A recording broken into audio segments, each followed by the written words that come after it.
오늘 저희들에게 주시는 하나님의 말씀 보도록 하겠습니다. 구약성경 창세기 21장 22절로 22절까지의 말씀입니다. 창세기 21장 20절로 22절까지의 말씀. 제가 창세기 21장 20절로부터의 말씀 봉독드리겠습니다. 하나님이 그 아이와 함께 계심에 그가 장성하여 광야에서 거주하며 활 쏘는 자가 되었더니 그가 바람 광야에 거주할 때에 그의 어머니가 그를 위하여 애굽 땅에서 아내를 얻어 주었더라. 그때 아비멜렉과 그 군대 장관 비골이 아브라함에게 말하여 이르되 내가 무슨 일을 하든지 하나님이 너와 함께 계시도다. 아멘. 하나님의 말씀입니다. 송구 영신 예배와 신년 축복 성회를 통해서 올 한 해 우리와 함께 하시는 하나님의 은혜를 다시 한번 붙잡고 시작을 했습니다.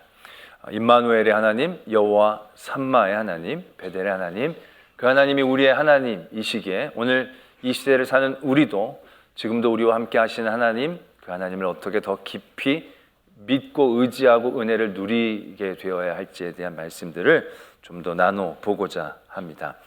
오늘은 그 아브라함을 통해서 그 은혜를 좀 살펴보고자 합니다.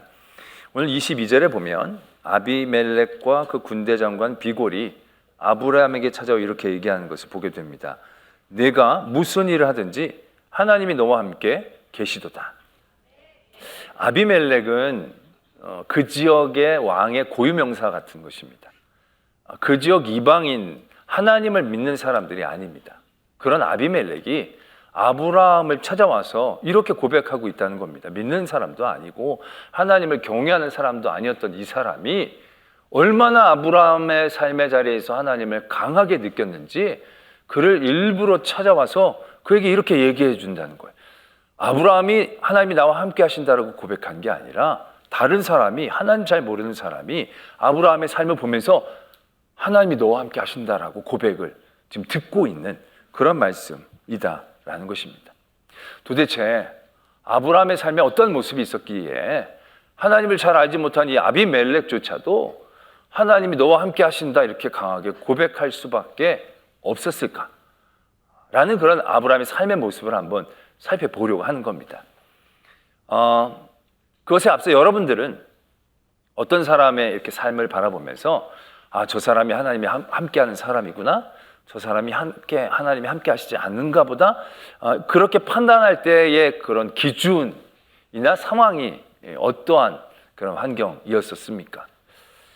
대부분 아마 이럴 겁니다. 어떤 목사님이 목회를 하시는데 작은 교회 부임하셔서 그 교회를 크게 부흥하고 성장시키시면 우리는 그때 이렇게 얘기하죠. 하나님이 저 목사님과 함께 하시나 보다. 교회가 굉장히 날로 하나님 앞에 영광을 돌리고 칭찬을 받고 막 좋은 일을 많이 하면 와, 하나님이 저 교회 함께 하시나 보다. 우리는 이렇게 이제 표현을 하죠. 개인을 볼 때도 그럴 겁니다. 어떤 집사님, 저 집사님 하나님이 함께 하시나 보다. 이제 이렇게 얘기할 때는 대부분 그 집사님들 상황이 어떻습니까? 갑자기 집을 팔았는데 집값이 뚝 떨어지고, 그죠? 집을 사는데 갑자기 집값이 쭉 올라가고, 땅을 샀는데 거기 고속도로가 나오고, 뭐 하여튼 이런 종류의 얘기하죠. 뭐 손만 대면 다 잘 되고, 애들이 다 잘 되고, 뭐 이제 그런 모습들이 쭉 연결되어져서 그냥 개인적인 노력 이상의 은혜들을 계속 그 사람들이 누리게 되어지는 걸 보면 우리는 그때서 얘기를 하죠. 하나님이 함께 하시나 보다. 이제 우리는 이렇게 표현할 때가 참 많다는 겁니다. 어떻게 보면 아비멜렉도 그렇지 않았을까라는 생각을 해보게 됩니다. 우리가 잘 아시다시피 아브라함이 하나님의 복을 많이 받아서 부유해졌으니까, 또 그 전에 보면 아브라함이 100살의 아들까지 낳았으니까, 와, 저렇게 노인이 아들도 낳고 또 재산도 많고 큰 문제도 없어 보이니까, 그러니까 아비멜렉이 와, 당신은 하나님이 함께 하시는 사람이 분명합니다. 이제 이렇게 얘기할 수도 있겠다라고 생각을 합니다. 근데 이건 굉장히 단순한 생각이에요. 과연 여러분들 누가 굉장히 잘 되고 높아질 때 우리가 그 사람이 하나님이 함께 했다라고 고백할 수 있었을까요? 그렇게 고백하고 그 사람을 찾아가며 오늘 아비멜렉처럼 약간의 존경과 경외함을 가지고 그에게 화친을 청할 수 있을까요? 그건 아니라는 겁니다. 똑같은 상황이 창세기 26장에서도 벌어지고 있습니다. 이삭에 대한 상황인데요. 이삭도 똑같이요. 그 아비멜렉이 다스리는 그 지역에 가서 살게 됩니다. 말씀이 그때 이삭의 상황을 이렇게 적어주고 계세요. 이삭이 그 땅에서 농사하여 그해 100배나 얻었고 여호와께서 복을 주심으로 그 사람이 창대하고 왕성하여 마침내 거부가 돼요. 양과 소가 떼를 이루고 종이 심이 많았다는 거예요. 아니 어디서 굴러 들어온 사람이 농사를 졌는데 100배 소출을 얻은 거예요. 이건 그냥 정상적으로 얻어지는 소출보다 훨씬 많게 느껴지는 소출일 거예요. 이건 어떻게 보면 인간적인 노력 이상의 복이 없으면 가능하지 않을 만한 그런 풍년을 만나는 거죠. 또 창대하고 왕성해서 거부가 됐다고 성경에서 표현을 하고 계시는 거예요. 양과 소가 떼를 이뤘다는 거예요. 종이 심이 많다는 거예요. 이 정도 되면 아브라함하고 비슷한 상황이지 않았겠는가. 야, 아브라함도 하나님이 함께 하시더니 이삭도 하나님이 함께 하시나 보다.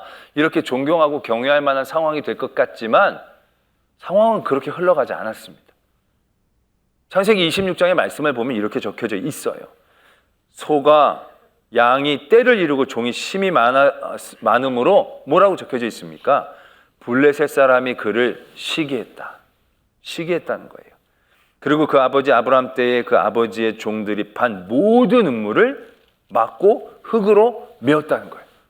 오히려 해코지를 하고 있는 것을 보게 됩니다. 아브라함도 마찬가지였을 겁니다. 아브라함도 단순히 재산만 많았다, 아들이 많았다, 그것으로 존경과 두려움을 얻을 수는 없었을 것입니다.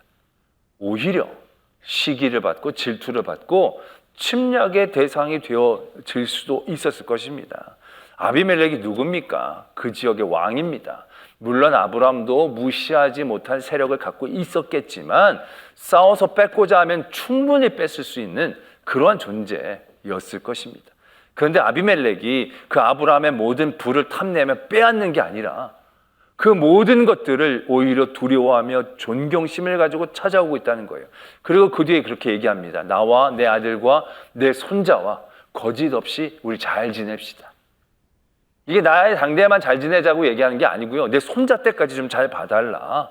이제 이런 식으로 얘기하고 있는 겁니다. 아브라함에게 그가 갖고 있는 부와 힘, 그 이상에 대한 경외심이 아비멜렉에게 있지 않고서는 가능하지 못하는 이 계약의 조건이 되어지는 거죠.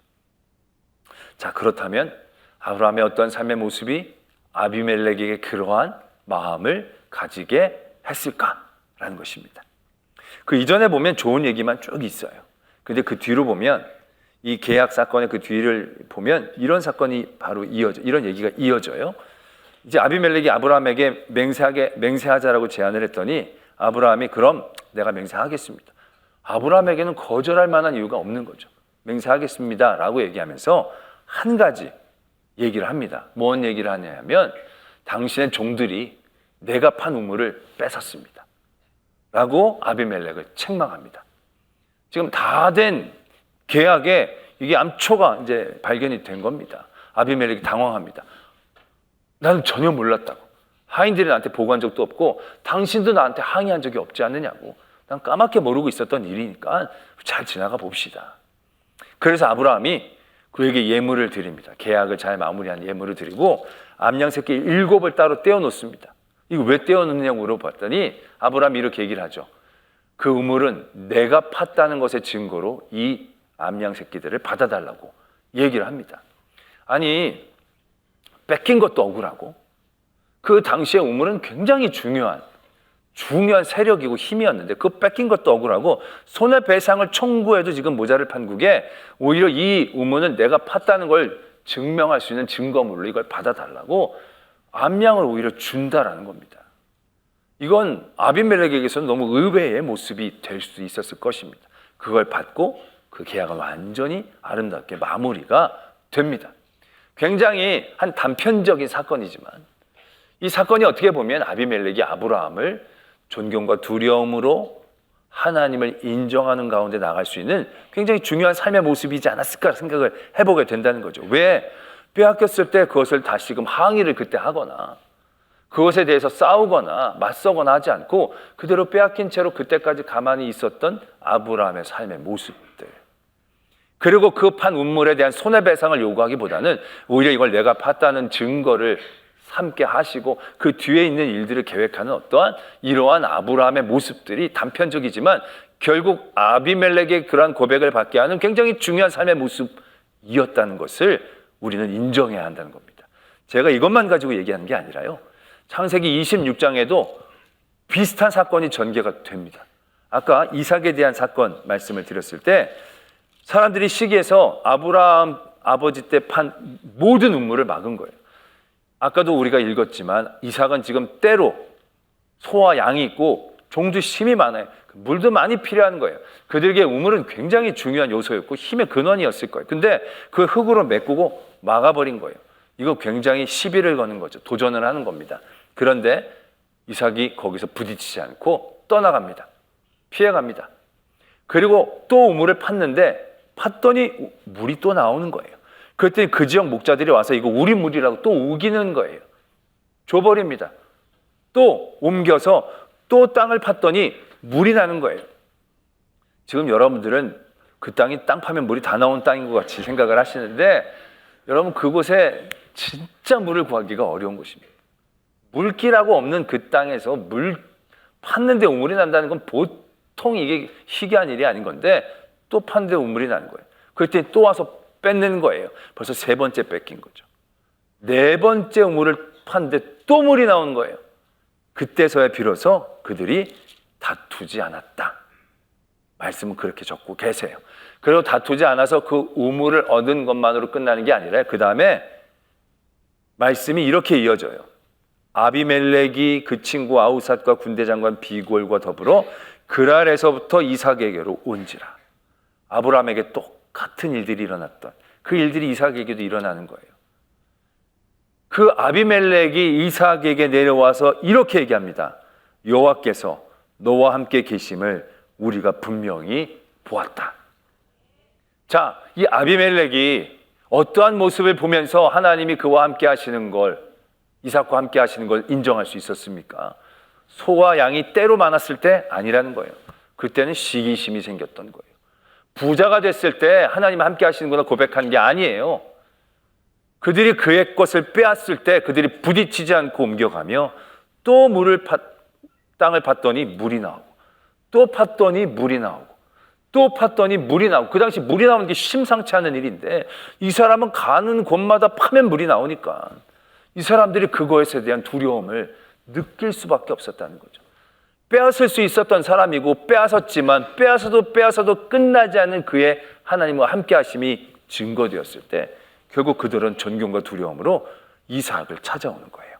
그리고 그렇게 고백한 거죠. 여호와가 너와 함께 계심을 우리가 분명히 봤다. 너는 우리를 해하지 말라. 오히려 자기네들이 해놓고서는 두려움 때문에 이제 네가 우리를 해하지 말라라고 이렇게 당부하고 부탁하는 장면들이 이삭에게서 거의 흡사하게 지금 일어나고 있는 것을 보게 된다라는 것입니다. 바로 이것입니다. 아브라함과 이삭에게서 하나님을 알지 못하는 사람들이 하나님을 발견하고 인정할 수 있었던 삶의 모습은 돈이 많았기 때문이 아니에요. 성공했기 때문에, 승리했기 때문이 아니에요. 그들의 빼앗겼지만 또다시 하나님이 주시는 것들을 얻고 그들과 부딪히지 않고 뒤로 물러나는 그들의 삶의 태도에서 하나님이 발견되어졌다는 것입니다. 근데 우리는 이 대목을 잘 이해를 해야 돼요. 우리는 그냥 이 대목을 이삭처럼 참으면 되는구나, 안 싸우면 되는구나, 그러면 하나님이 함께 하시는 것처럼 보여지는구나, 이렇게 굉장히 단순하게 생각할 수도 있지만 그 그림이 아니에요. 이건 단순히 참는 게 아니에요. 이 그림은 단순히 피하는 그림이 아니에요. 아브라함도 이삭도 싸우면 싸울 수 있었을 거예요. 그런데 힘이 없어서 피한 게 아니에요. 참아야 되니까 참는 게 아니에요. 이들에게는요, 하나님이 역사하시는 그 자리를 내어드리고 기다렸던 거예요. 단순히 참고 견딘 게 아니라 하나님이 나와 함께 하시고 하나님이 나의 하나님 되어주심을 보여드릴 그 자리를 내어드리고 기다렸던 거예요. 뺏겼지만 다시 옮기고 하나님이 나의 하나님을 보여드릴 그 증거를 삼기 위해 또 땅을 팠더니 하나님의 하나님 되심이 나타나는 거죠. 물러 나타나는 거죠. 우리가 그 직전에 어떤 사건이 있었느냐 하면 이스마엘을 내쫓는 사건이 있었습니다. 요 아비멜렉이 찾아오기 직전에 이삭이라는 아들이 낳고 나서 사라가 이삭과 이스마엘이 함께 있는 걸 도저히 참지를 못합니다. 그리고 이스마엘을 내어 쫓으라고 얘기합니다. 아브라함이 매우 근심했습니다. 매우 근심했습니다. 그때 하나님께서 아브라함에게 나타나셔서 말씀하십니다. 사라 말대로 해라. 근심하지 말고 그 아이를 내보내라. 그 아이도 너의 씨니 내가 그로 하나님이 내가 그로 한 민족을 이루게 하리라 하신지라. 그 다음에 아브라함이 아침에 일찍이 일어나 떡과 물 한 가죽 부대를 가져다가 하갈의 어깨에 메어주고 그 여인과 이스마엘을 광야로 내어 모으는 장면이 있습니다. 저는 이 장면을 묵상할 때마다 너무너무 놀랍습니다.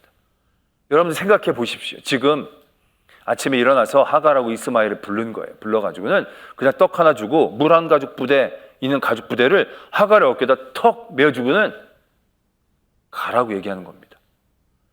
지금 역삼동에서 나가라고 얘기하는 게 아니에요. 집에서 나가면 우동집 있고 만두집 있고 좀만 더 가면 롯데백화점 있고 그렇게 나가는 게 아니에요. 지금 나가면 광야예요. 광야.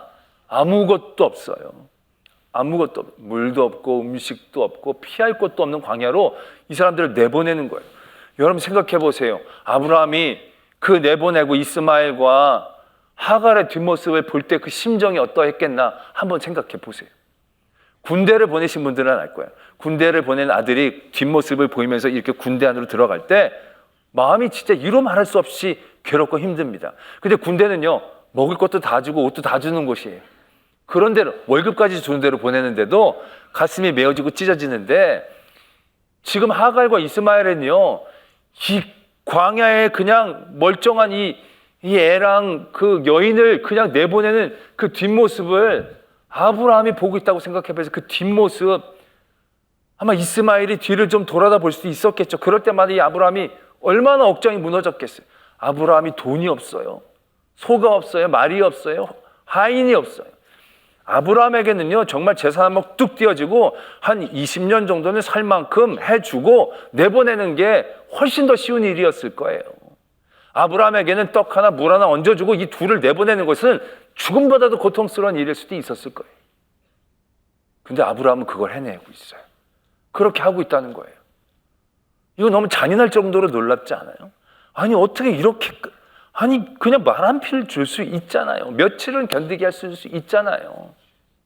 그런데 아브라함은 떡 하나 물 한 가죽 부대 짊어지고 내보내는 거예요. 아브라함이 할 수 없어서 그렇게 준 게 아니에요. 없어서 그렇게밖에 주지 못한 게 아니에요. 아브라함은 하나님의 자리를 자기가 차지하려고 하지 않았던 거예요. 하나님은 말씀하셨어요. 내가 이 아이를 큰 민족이 되게 하겠다. 하나님이 하시겠다고 하신 거예요. 하나님이 그와 함께 하시고 그에게 역사하신다고 말씀하신 거예요. 아브라함은 하나님이 일하실 그 자리를 범하지 않으려고 애쓴 거예요.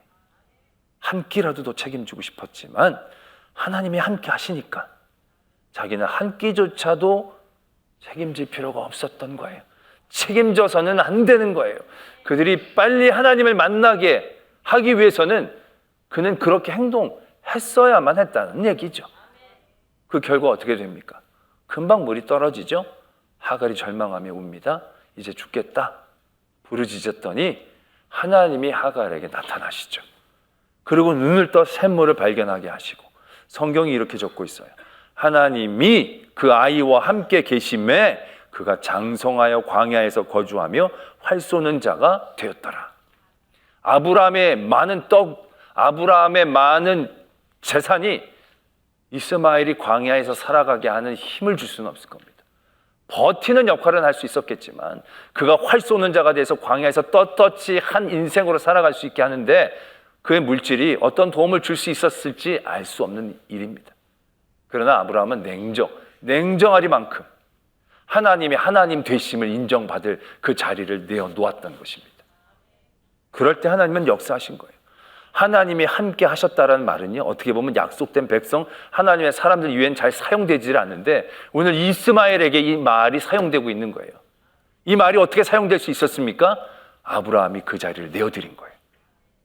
아브라함이 이스마엘의 하나님 될 수 있는 그 자리, 아브라함이 이스마엘이 광야에서 살아갈 수 있게 해주는 그 자리, 그 자리에서 아브라함이 물러섰을 때 하나님이 그 자리를 채우시고 역사하셨다는 거예요. 아브라함과 이삭이 하나님의 함께 하심에 대한 많은 다른 사람들에게 고백을 받을 수 있었던 건 바로 그런 하나님의 자리를 내어드릴 수 있었기 때문에 그런 이야기를 들었다라는 것을 우리는 분명히 아셔야 한다라는 것입니다. 우리는 하나님의 함께 하심을 간절히 바랍니다. 하나님의 함께 하심을 원합니다. 그리고 하나님의 함께 하심을 믿습니다.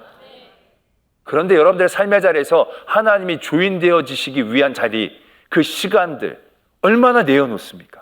얼마나 하나님이 마음껏 활동하시고 나의 주인 되어주시고 나와 함께 하시는 것들을 보여주실 수 있는 그 자리를 내어놓습니까? 이게 굉장히 중요한 하나님의 함께 하심의 은혜의 시작이다라는 것입니다. 여러분들의 자녀가 여러분들의 자녀입니까? 하나님의 자녀입니까? 하나님의 자녀하고 말은 다 합니다. 그런데 여러분들의 자녀에게 하나님이 하나님 되실 자리를 여러분들은 얼마나 내어놓았습니까? 하나님이 그 자녀를 이끄시고 하나님이 그 자녀를 붙잡으시고 하나님이 그 자녀를 가르칠 그 자리, 그 자리에 여러분들이 하나님 되신 적이 없습니까? 여러분들이 그들을 먹이고 그들을 입히고 그들을 보살피고, 먹이지 말라는 얘기 아닙니다. 입히지 말라는 얘기 아니에요. 그냥 다 이스마엘처럼 내쫓으라는 얘기 아니고요. 하나님이 그 아이들을 위하여 일하실 수 있는 그 자리와 영역에 대해 여러분들은 얼마나 인정하고 고백할 수 있었냐라는 것이죠. 여러분들의 삶도 여러분들의 주인이 아닌데, 여러분들의 삶도 하나님이 함께 하신다고 여러분들이 분명히 고백하고 있음에도 불구하고 여러분들은 얼마나 여러분들의 삶의 그 주권을 하나님 앞에 내어드린 적이 있었느냐라는 거예요. 우물 하나 빼앗기면 미치도록 그 우물에 매달려서 안 뺏기려고 애쓰고 힘쓰고 흙으로 맺고 흙으로 막 파내고 그리고 파내면 사람들이 뭐라 그럽니까? 독한 놈이라고 얘기하죠. 근데 이삭은 냅둡니다. 그리고 또 옮기고 다른 곳에서 팝니다. 그때 물을 주시는 거예요. 하나님의 하나님 되심에 대한 자리가 펼쳐지는 거죠. 그런 자리와 자리들을 만나게 되는 것입니다. 잠언 25장 21절에 보면 그런 말씀이 있습니다. 내 원수가 배고파하거든 음식을 먹이고 목말라 하거든 물을 마시게 하라. 그리하는 것은 핀 숯을 그 머리 위에 놓는 것과 일반이요 여호와께서 너에게 갚아 주시리라. 원수가 배고플 때, 원수가 목마를 때, 내가 원수 앞에서 빵을 맛있게 먹고 혼자서 물을 다 마시면 얼마나 통쾌합니까? 속이 후련하지 않습니까? 나를 괴롭히고 힘들었던 그 사람이 막 목말라 배고파하는데 내가 막 빵을 맛있게 먹고 막 목을 그걸 마시면 기분이 너무 좋을 겁니다. 왜 나만 나쁜 놈처럼 그렇게 쳐다보십니까? 그런데 그럼 그것으로 딱 끝입니다. 남는 게 없어요. 그냥 기분 좋은 걸로 끝이에요. 근데 하나님은 그 자리에 하나님 되심을 인정하기를 원하는 거죠. 너희가 원수를 갚지 말라는 거예요. 너희들은 너희 할 일들을 최선을 다해서 하고 원수가 하나님에 의해서 갚아지기를 원하는 거죠. 그러면 정도가 달라지는 겁니다. 숯을 머리에 온 것처럼 원수가 부끄럽게 되는 것이고요. 하나님이 그 일들을 통하여 갚아주시는 은혜를 누리게 되는 겁니다. 지금 아브라함과 이삭이 그렇지 않습니까? 만약에 그때 우물 하나 안 뺏기려고 우물 하나 붙잡고 애썼더라면 우물은 안 뺏길 수 있었겠지만 그 다음에 얼마나 또 많은 적들이 생겼겠습니까?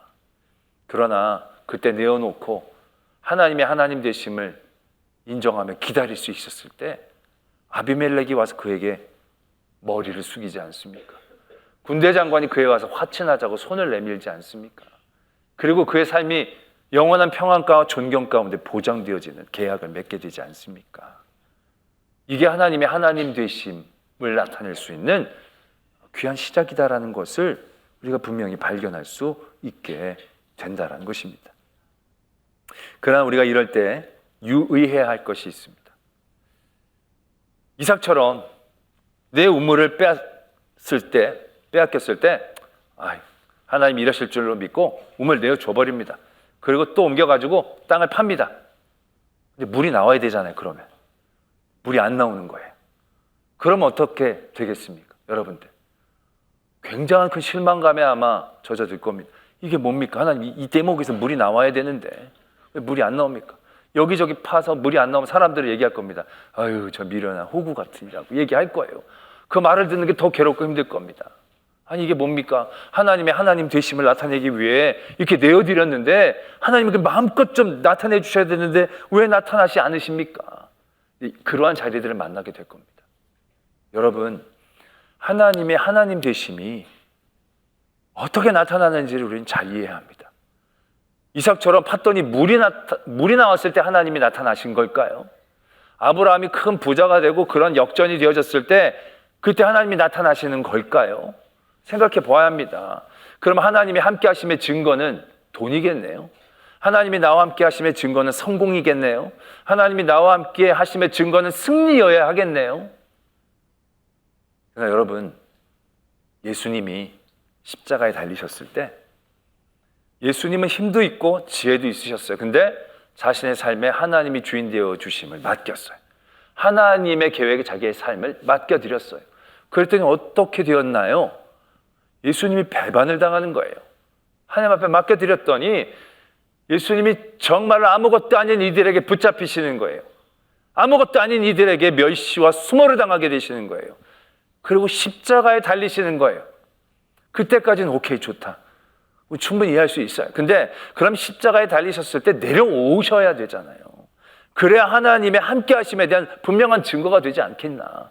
우리는 그렇게 생각할 거예요. 그런데 예수님은 너무 허무하게 그냥 십자가에서 가장 연약하고 가장 배반당한 불쌍한 사람의 모습으로 패배자의 모습으로 돌아가신 거예요. 여기서 어떻게 하나님의 증거가 하나님의 함께 하심이 나타날 수 있는가 생각할 수 있겠죠. 근데 성경에 보면요. 그때 로마의 백부장이 그 사형 집행을 관리했던 사람 중에 하나일 겁니다. 그 로마의 백부장이 이렇게 고백을 합니다. 이 사람은 진실로 하나님의 아들이었도다. 뭘 보고 그렇게 고백할 수 있었을까요? 그렇게 매맞고 수모당하고 돌아가셨는데 뭘 보고 그런 감동으로 그런 고백을 했는지 우리는 알 수가 없어요. 분명한 건 한 가지가 있어요. 하나님의 나타나심은 하나님이 하시는 거예요. 돈이 모였다고 하나님의 나타나심이 나타나는 게 아니고요. 하나님은 하나님이 그 나타나심을 보여주시는 거예요. 때문에 피 흘림의 자리에서도 하나님이 하나님을 나타내실 때 하나님의 함께 하심이 고백되어질 수 있는 거예요. 물이 안 나왔지만 하나님의 하나님 되심을 고백하며 우리가 나아갈 때 물을 얻지 못한 그 사람의 인생을 통해서도 하나님에게 그 주인된 자리를 내어드렸기 때문에 하나님이 나타내시는 거예요. 어떻게 나타내실지는 잘 몰라요. 그러나 하나님이 보는 사람들의 마음들을 만져주시고 감동시켜 주셔서 하나님의 나타내심을 고백할 거예요. 우리들이 다시 한번 하나님이 함께 하시는다라고 고백되어지는 많은 사람들을 한번 떠올려 보세요. 그 사람들이 다 성공한 사람들은 아닐 거예요. 다 승리하는 사람들은 아닐 거예요. 다 병고침을 받은 사람들은 아닐 거예요. 어떤 사람들은 가장 힘들고 어렵고 눈물 젖은 자리에서 계속 있는 사람들이 있었을 거예요. 근데 그 사람의 모습을 통해서도 하나님이 함께 하시는구나 고백할 때가 있었을 거예요. 여전히 병들어 실망하고 고통하면서도 저 사람 정말 하나님이 함께 하시는구나. 죽었던 사람이 다시금 살아오는 그런 기적은 경험하지 못했지만 상실해서 슬퍼하고 있는 사람의 자리에서도 다른 사람들이 하나님이 함께 하시는구나. 고백하는 장면들이 분명히 있었을 거예요. 어떻게 그렇게 될 수 있습니까? 우리가 하나님이 하나님 되심을 나타낼 수 있는 그 자리를 내어드렸을 때 하나님이 역사하시는 거예요. 그리고 하나님의 역사하심을 경험하게 되면 그것이 우리에게도 놀라운 증거가 되는 거예요. 아브라함이 이 일 이후에 어떠한 일들을 겪게 됩니까? 이삭을 바치라는 시험을 만나게 됩니다. 근데 아브라함이 이 시험을 너끈히 이겨냅니다. 어떻게 그게 가능했습니까? 하나님이 하나님 되심을 아브라함은 증거 얻었지 않습니까? 아비멜렉이 그렇게 고백하는 걸 아브라함이 들었을 때 하나님이 정말로 나에게 역사하시는구나 라는 그 믿음과 신뢰가 더욱더 깊어질 수밖에 없게 되어지는 거죠. 그 믿음의 자리에서 그 시험 또한 더 넉넉히 이기는 은혜를 누릴 수 있었다는 것을 우리는 분명히 기억해야 한다라는 것입니다. 바로 우리의 삶의 자리에서 이러한 하나님의 함께 하심의 증거가 쌓여지기를 소망합니다. 아브라함과 이삭은 이 일 후에 한 가지를 공통적으로 했습니다. 뭐냐면 브엘세바에서 하나님의 이름을 불렀다, 예배를 드렸다, 이렇게 고백하고 있습니다. 하나님이 나의 주인 되어주시고 하나님이 나의 삶에 함께 하심의 장이 되어질 수 있는 그 자리를 이 두 분은 우리들에게 보여주고 계신다는 거죠. 예배의 자리가 그 자리입니다. 예배의 자리는 내 삶에 내가 하나님의 은혜를 받기 위해 능동적으로 나선 자리가 아닙니다. 예배의 자리는 하나님이 내 삶에서 역사하실 수 있는 그 주인된 자리를 내어드리는 자리입니다. 그런 자리에 우리가 늘 나가 깨어있을 때에 하나님은 우리의 삶에서 역사하시고 다른 모든 이들을 통하여 당신은 하나님과 함께하는 사람이군요 라는 고백을 듣는 복된 성도가 되어질 줄 믿습니다. 기도하겠습니다. 오늘의 말씀을 생각하시며 나에게 주시는 하나님의 음성을 듣기를 원합니다. 내 삶의 주인 되어 주신 하나님 고백하며 나아가지만 그 시간을 내어드리지 못했던 우리의 부족함과 어리석음 깨닫기를 원합니다.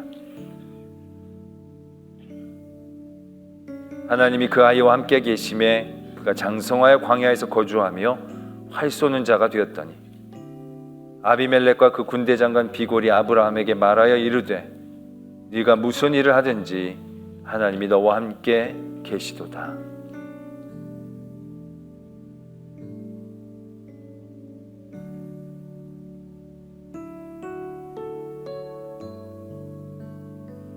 하나님이 내 삶의 주인 된다 고백하면서도 주인 되어지신 그 자리를 내어놓지 않았던 우리들, 내 생과 내 뜻 가운데 분주함에 우왕좌왕했던 우리들의 어리석음, 하나님 고백하오니 온전히 이삭과 아브라함처럼 하나님이 일하실 그 자리를 내어드릴 수 있는 저희들 되게 하여 주시옵소서. 이 싸움에 예수 그리스도의 이름으로 기도드립니다. 아멘.